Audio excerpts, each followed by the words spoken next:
தனுசு ராசி நேயர்களுக்கு டிசம்பர் மாதம் 2025 எப்படி இருக்கும்? 12ஆம் பாவத்தில் செவ்வாய், சூரியன், சுக்கிரன். கோபம் அதிகமாக வரும், தூக்கம் சரியாக வராது. ராசியாதிபதியான குரு பகவான் 8ஆம் பாவத்தில் உச்சன். வயிற்றில் மலச்சிக்கல் வர்றதும், ஃபைனான்ஸ் டைட் ஆகிறதுக்கும், தேவையில்லாத இடத்தில் பணத்தை முடக்கி விடுறதுக்கும். வியாபாரியாக இருந்தீங்கன்னா என்ன செய்வீங்க?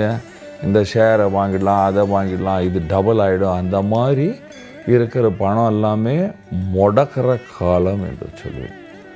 12ஆம் பாவத்தில் யாத்திரை செய்யும் பொழுது இரவில் யாத்திரை செய்யக்கூடாது. கண்டினியூவாக ஒரே ஆள் வண்டி ஓட்டக்கூடாது. ஆமாம், 12ஆம் பாவத்தில் இந்த மாதிரி காம்பினேஷன் இருக்குது. ஆனால் 12ல் சுக்கிரன் இருக்குது. லக்ஸூரியஸாக வாழ்வீர்கள், நல்ல ஆடம்பர செலவு பண்ணுவீங்க.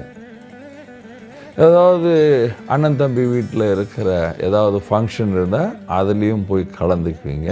அந்த மாதிரி ஏதாவது ஒரு ஃபங்க்ஷன், கல்யாணம், பர்த்டே அந்த மாதிரி இருந்தாலும் வர்றதுக்கு வாய்ப்புகள் இருக்குது.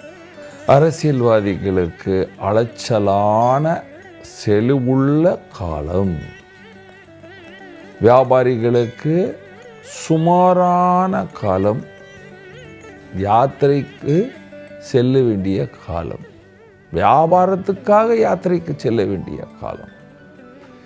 நீங்கள் ஆர்டிஸ்டாக இருக்கீங்க, கலைஞராக இருக்கீங்க, நடிகராக இருக்கிறீர்கள் என்றால் தன்னுடைய வேலைக்காக வெளியே சென்று வர வேண்டிய காலம் என்று சொல்லலாம். ஸ்டூடெண்ட் நல்லா படிப்பீங்க, விவசாயிகளுக்கு நல்ல லாபம். வீட்டில் இருக்கிற ஆண் பெண் வயதானவர்கள் எல்லோருக்கும் சிறிய முதுதண்டும் காலில் ஏதாவது அடிபடுறதுக்கு வாய்ப்புகள் இருக்கின்றது. என்ன பரிகாரம் செய்யலாம்? பரிகாரம்: செவ்வாய்க்கிழமை ஸ்வீட் தானமாக கொடுங்க. ஆஞ்சநேயர்கிட்ட வச்சுட்டு எல்லோருக்கும் பிரசாதமாக கொடுங்க, நல்லா இருக்கும். அதுக்கப்புறம் வீட்டில் செவ்வாய்க்கிழமை விரதமாக இருங்க. உப்பு கம்மியாக சாப்பிடுங்க, உப்பை விட்டு விடுங்க. பழம் சாப்பிடுங்க ஒரு நாள், ஆனந்தமாக இருக்கிறீர்கள். என்ன தானம் பண்ணலாம், சீக்கிரம் மன நிம்மதி வரும்.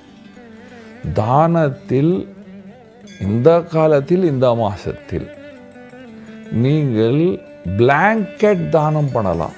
உள்ளன் துணி தானமாக கொடுக்கலாம் ஏழைகளுக்கு. சார், எனக்கு வசதி இல்லைப்பா, என்ன செய்கிறது அப்படின்னா, உங்கள் தெருவில் இருக்கிற நாய்களுக்கு பிஸ்கெட் வாங்கி போடுங்க. எல்லோரும் சந்தோஷமாக சுகமாக வாழ்வீர்கள். நன்றி, வணக்கம்.